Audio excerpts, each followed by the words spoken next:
How you going, guys? I'm your host, Ivan. And I'm your co-host, Hobley. And you're with the Can't Get a Kick, Can't Get a Chick podcast. Where we cover all things AFL over a 5-week period. It's going to be fun. It's going to be laughs. Hang around. If you don't like us, please don't tell us that. Then we'll don't. Still love you.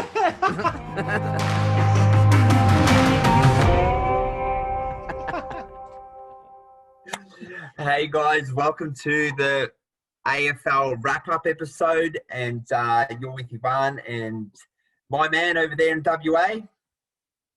The Hobbsy. Good evening, Ivan. Yes. Good evening. Good evening, Daniel.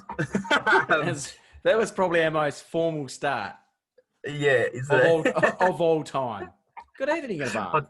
I think that's the first time I called you Daniel in the past 2 years, to be honest. Yeah, I didn't know who you were even talking to there for a bit. I was like, I was like, Daniel, you're like, I was like, is there a third member of this podcast? I don't know. But yeah, no, good weekends of footy. Grand final was awesome. Yeah, well, unfortunately for the Cats, I did want them to win. I wanted to do it for Gaz, but it wasn't to be. And the Tigers won. I think a massive reason for that was Dusty Martin. I think he sort of broke that pattern, I guess that momentum for the Cats in the second quarter.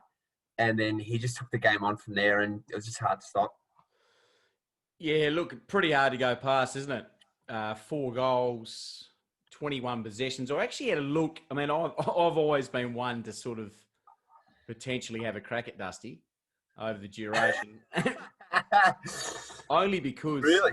I don't know. Just only because, I don't know, it's just something to do over here in the West. But his stats over the last 3 years have been pretty amazing. I've got these absolutely done to a T.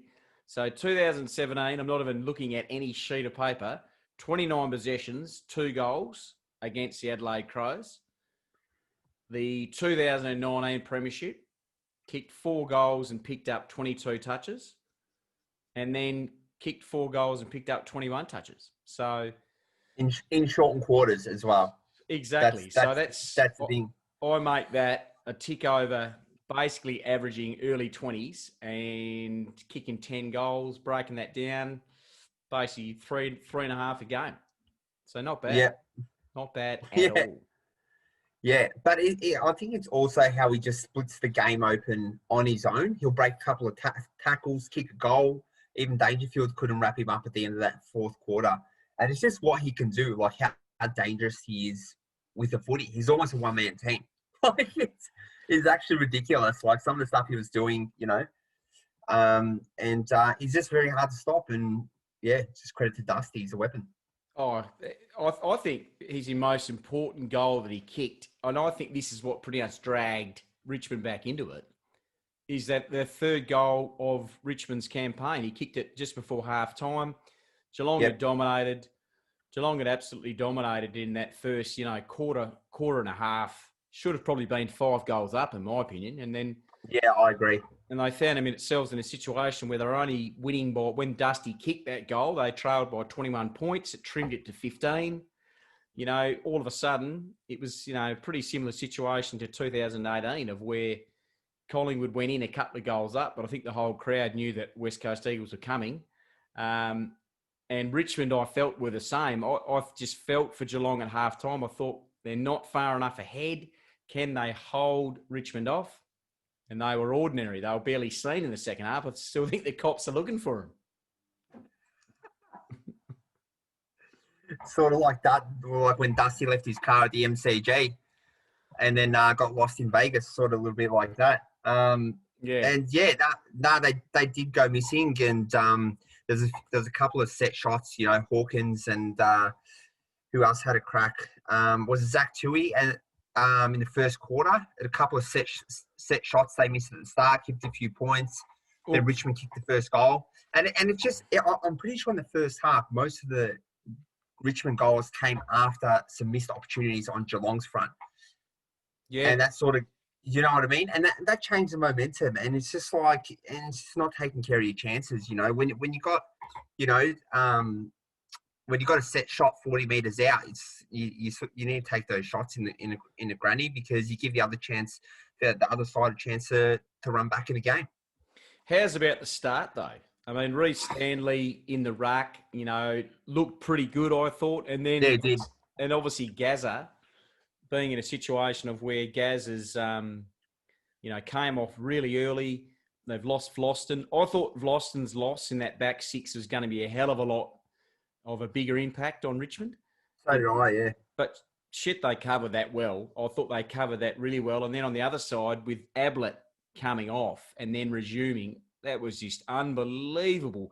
Look, I know it was his last game, but that was an unbelievable effort to get back. I mean, Ablett has had some seriously chronic arm and elbow and shoulder injuries. I mean, if there was ever an injury that he was never going to come back from to come on back onto a grand final, you would have thought it would have been his shoulder. I thought he was buggered when he first came off.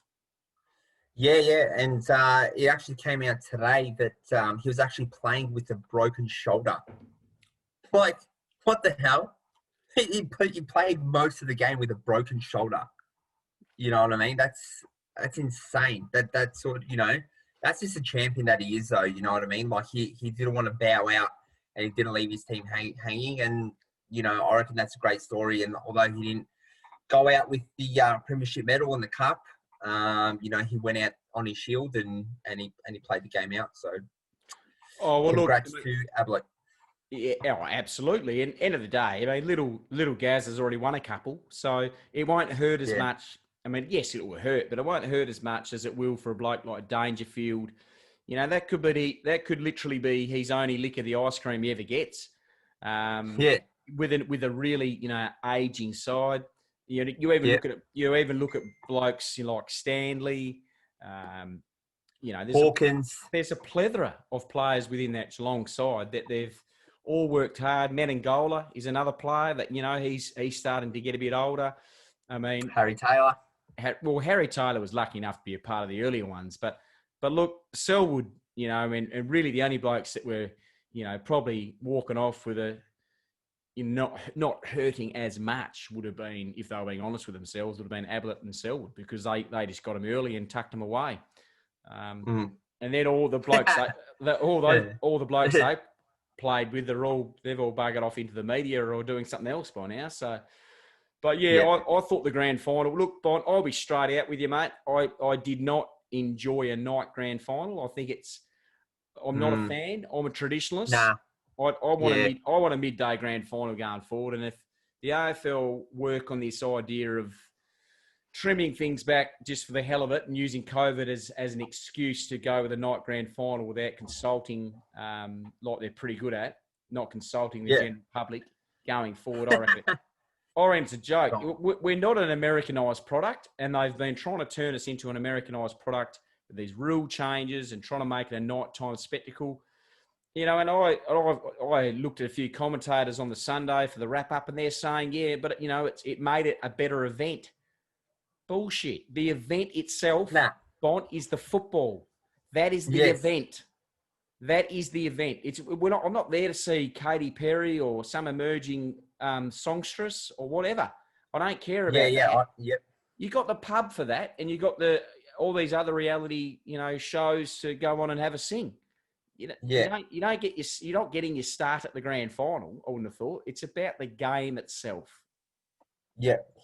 No, I couldn't agree more with that comment. And I think they're going to have to flick it back in the day. And you just sort of feel a bit lost during the day. Like you're waiting around for the game to start, and then it's all the introductions and stuff like that. Yeah. Mate, you're already tired, and you're not really right into it because it's 8 o'clock at night. You know what I mean? Like, and you've been gearing up for it all day. So, I don't know. I think the enthusiasm really dies off with a night game. And I think next year they're going to have to definitely flick it back, I think, to sort of save the grand final. Well, we'll get it back to the MCG, any luck. Because even I'm a parochial West Australian, I don't mind having a crack at the Vicks. But I just think in general that the MCG is the place where it's supposed to be. And I know they couldn't hold it there this year, and we're all aware of the reasons, but it just feels better when it's at the MCG. And I think if you're an interstate side too, if you can win at the MCG grand final, it just means so much more, I think. Yeah. Oh, yeah, definitely. And you'd know, being a West Coast supporter and, making the trip down and winning against a big Victorian side. Yeah, it's massive. It just makes it makes it a whole lot sweeter. Crowds, atmosphere at the MCG is ridiculous. 100,000 people, we just can't beat it. So, yeah. So, yeah, looking forward to getting the game back in Vic next year, and hopefully the games are back with the proper length quarters. Yep. And we can expect a normal season in 2021. What do we make of Geelong's first half? Just getting back to the actual game itself, because I know I've already brought up, as a side, they were, certainly in the hunt, I thought, to win the flag in that first half. But what did you make of their first half, mate? Yeah, no, I think they played really well together. I think their pressure around the ball really matched Richmond, which I was really surprised about, and they could sort of match them with that sporadic game and just a bit of chaos, but, sort of brought it back to their sort of more controlled game as well. And, they didn't get that exact flow that they used to get, but, they did impose their style to an extent, which they didn't do in the first game, and that resulted, I guess, on the scoreboard. And I think Myers played really well. Yeah, I think he had a really great game. And I also think Guthrie had a cracker, I think, the first half. I think Myers and Guthrie were two standouts in the first half, to be honest. Well, speaking of missed opportunities, that one from about 35 metres out in that first half for Myers, I think it was the first half, the second quarter, that I felt hurt Geelong badly. They needed that goal.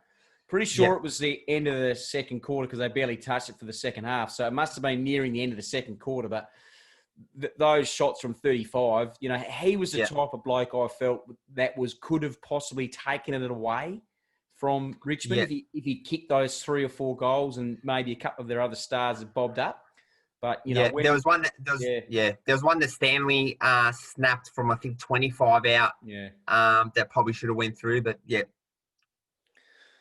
And then I suppose the next question is, Bont, is where to Geelong for next season? Have they got the ability to compete? They lose Ablett. For me, probably see them with Jeremy Cameron being included for next year, certainly giving it a shake again, I would have thought. Yeah, no, they're definitely going to give it a shake. I think I read today Jeremy Cameron's almost a lock. Oh, and then also is in. And they're also chasing Sean Higgins, although he's at the back end of his career. I think Geelong...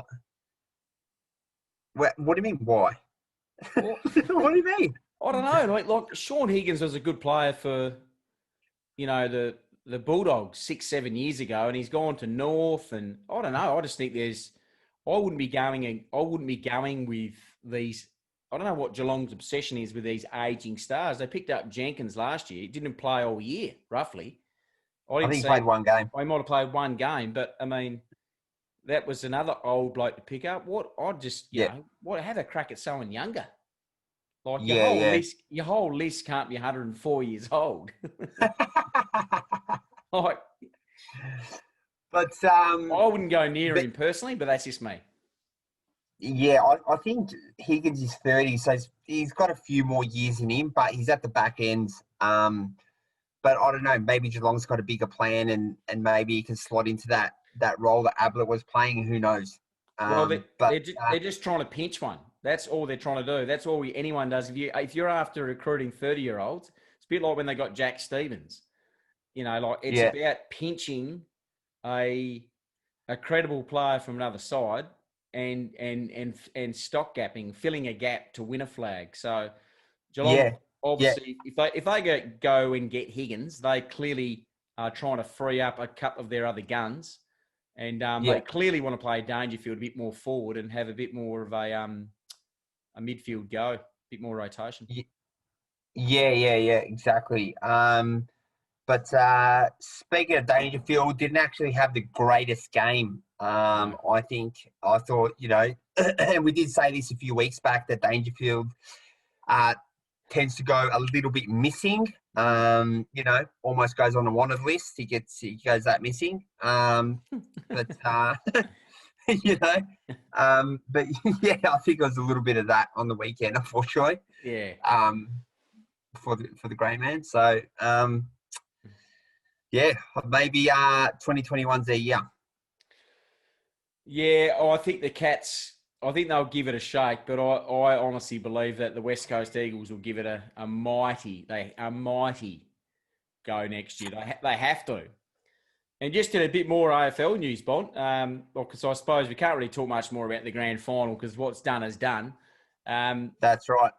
I found it pretty interesting that Collingwood offloading Adam Treloar. They want to get rid of him. Oh, wow. Yeah. Oh, I didn't read that. I read that De Goey is looking at Brisbane because he's asking for $1 million a season at Collingwood. Nah. He's not ludicrous. Ludicrous. De Goey's not consistent enough. If De Goey played for an interstate side, he wouldn't even be spoken about. De Goey, I think what's happened is he's since 2018, he's lost his shine a bit. He was definitely commanding at least 750 to 800 that year he played in 2018 because he was a genuine match winner and more or less nearly won a grand final for him. It would have been probably a little bit different if he'd actually had won that grand final for Collingwood. One, I would still be traumatised. But overall, De Goey, I think, like a lot of these blokes, they get a bit greedy and they get ahead of themselves. And De Goey's not worth $1 million. He's already the money he's on is obscene. And as for Brisbane, if they're picking up Danaher, is there going to be enough room for De Goey? I think not. Surely not. I mean, what are they paying the rest of those blokes? $25 a week and a packet of Sandboys? I don't think so. They get some protein shakes to take home. But exactly. So it's like where would you fit in? Because their side seems pretty full at the moment, and I don't think Brisbane has really any weak links. I mean, they can bolster their side and make it a little bit more competitive. But like putting another 2-star players, like who's sitting out, and then it's also about that continuity and learning to play with each other as well. So throwing in 2 new players that haven't learned the game style of the side and stuff like that. So they've got a few things to weigh up, but obviously Brisbane is also pushing for a grand final next year as well as a few other sides. So it's just about, I guess, plugging those holes in the bottom of your bucket. So you get the least amount of water spilling out so you can fill it up and win a granny. So just to finish up on the AFL, because I reckon we should then go on to have a bit of a chat about what we're going to be doing in a couple of weeks. But the sides that finished in the 8, and disregard the crap ones, let's be honest. Let's go with, like, realistically, give us your top 4 for next year. And on top of that, I don't know, who's the side that can win the flag and who's your slider out of that current group of good sides this year? Just say like the top 5 or 6. Okay. I think it's going to be very similar. I think Brisbane's going to be somewhere in that top 4, top 5. I think Brisbane, Richmond, I think they're bolstering their sides. I don't know about Port Adelaide. I think they had a lot of advantages this year, playing a lot of games in Adelaide. So I think they're gonna slide out a little bit, and I think the likes of West Coast might flip up. West Coast, the Doggies are a young side. I think if they can plug find that power forward. I guess they can kick goals that Bruce is meant to do this season. If they can get that key position filled in the off season, I think the Doggies are going to be a real chance next year. And I don't know, but I feel like Carlton sort of came home pretty strong, to be honest. Honestly, I'm going to throw a slider. Carlton. What, to make the 8 or the top 4? I reckon they'll be pushing top 4, Carlton. Oh, Jesus. They might not make it. They'll be pushing for that top. Have you already been to the coffee shop or something? Or it seems an outrageous statement. Massively outrageous. Well, you heard it here first. So yes, on the Can't Get a Kick, Can't Get a Chick podcast, you've heard it live, and Nirvana's gone crazy. I would say for me, mate, you can't discount Richmond. I think whoever is winning the grand final, I think, is either knocking them over in a prelim and going on to win it, or playing them on the day. So Richmond would easily be in the top 4 for me. I still have a lot of faith in the Port Adelaide system. I have a lot of faith in West Coast, and probably to round out that top 4, I give a side like a Dogs a bit more of a chance to potentially finish top 4 than maybe a Geelong. Like, I'll go with that. Like, I think Geelong might be on the edge of the top 4 and might be missing out on percentage. But yeah, I'll give the Doggies a bit more of a chance to make the top 4. So though, out of all that, I'd have... Oh, shit, I've missed Brisbane out of that too. But they would have to figure. So I might have to reassess. Maybe the Dogs on the edge of the top 4, and it would be something along the lines of Richmond, West Coast, Brisbane, Port Adelaide, Doggies on the edge, being a real threat for the top 4. Then on the other side of things, I think out of all that, my slider would be Geelong, and then Collingwood not too far behind them. So it's almost the 8 of this year, to be honest. Just a few shuffle rounds, pretty much. I feel like I wanted to sound a hell of a lot more analytical and just all Damien Barrett like. Just on this occasion, I think. So we've got Damien Barrett over there in West Coast, and then I've got Matthew Daniel Barrett. Daniel Barrett. But really, when you think about it, even if you spoke to the so-called experts, they would all come up with something very similar. So, end of the day, stuff them. We're better than them. So, that's the way I look at it. I like the way you look at it. Yeah. Oh, especially you, Hobbsy. You're an absolute knee slapper. But classic. But yeah, I guess moving on, that's pretty much the AFL season done for us. We covered the finals, but we will revisit the AFL when it kicks off in 2021. But in the off season, we also want to touch on other stuff that we like talking about, and maybe we can add some value to our listeners' lives as through another avenue. And we're looking to discuss challenges in life, relationships, love, and a big one is also mental health for us. And I think especially during this time, it's even gotten harder, and mental health has become a bigger issue with the added pressures of society at the moment. So we really want to cover all this and hopefully help a few listeners out there. And we also want to have fun.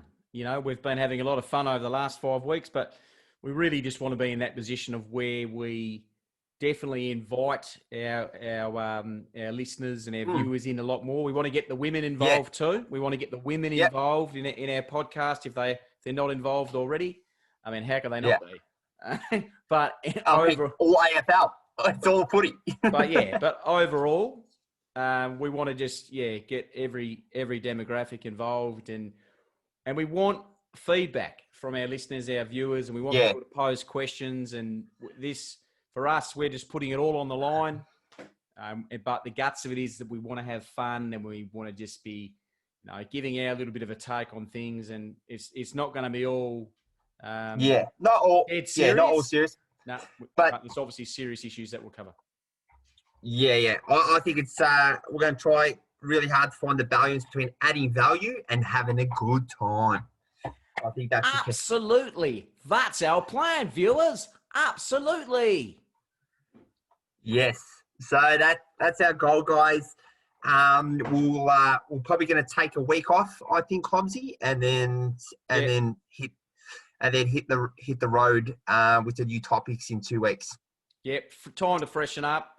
We've obviously given the listeners 5 weeks worth of gold. I mean, give us a rest. I mean, so yeah, no, we'll go away. I think it's important to go away and freshen up for our own mental health and our own well-being. And obviously, I just wanted to say on behalf of Western Australia, and I sincerely mean this, we've been thinking of all my mates over there in Victoria.